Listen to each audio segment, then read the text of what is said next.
با تشبث کارخانه واحد دولتی بانک امانتگذاری تاجیکستان امانت بانک در شهر باختر در آستانه تجلیل روز وحدت ملی برنامه باشگوی فرهنگی دایر گردید. چهاربینی در مکان تاریخی تپه قرغان برگزار شده صدها نفر ساکنان شهر و مهمانان را به هم آورد. فضای ایدانه، صدای سرودهای وطندوستانه، نمایش‌های فرهنگی و هنری و حضور اهل ضیا رمز سرجمعی و یکدلی و نشان روشن وحدت ملی بودند. در چهاربینی هنرمندان شناخته و اهل هنر با برنامه‌های رنگین هنرنمایی نموده شکوه وحدت ملی را وصف کردند. وحدت ملی برای مردم تاجیکستان نه تنها یک جشن بلکه مقدس‌ترین ارزش حیات سیاسی و اجتماعی کشور محسوب می‌شود. این وحدت محصول زحمت‌های بزرگ پیشوای ملت محترم امام علی رحمان بوده. با توفیل تلاش‌های پیوسته او صلح و ثبات، آرامی و فضای همدیگر فهمی در سراسر کشور حکم فرما گردید. مردم تاجیک امروز با افتخار از وحدت کامل ملی زیر پرچم صلح و دوستی با اراده قوی و نیت نیک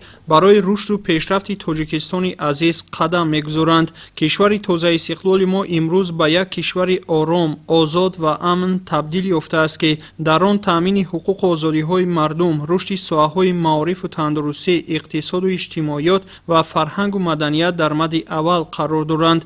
برگزاری چنین چهاربینی‌های فرهنگی نه تنها تجسمگر هویت ملی و ارجگذاری به تاریخ و فرهنگ غنی تاجیکان است بلکه وسیله مهم تحکیم سرجمعی و همدیگر فهمی، بالا بردن روحیه وطندوستی و خویشتن‌شناسی و همبستگی ملی نیز به شمار می‌رود. ریاست امانت بانک با برگزاری این چهاربینی ایدانه بار دیگر ثابت نمود که سهم خود را نه تنها در پیشبرد اقتصاد ملی بلکه در کارهای اجتماعی، معنوی و فرهنگی کشور نیز فعالانه می‌گذارند. جمعه‌خان باباخانزاده، دلیر شریفزاده، منوچهر آدینیف برای برنامه اطلاعاتی اخبار.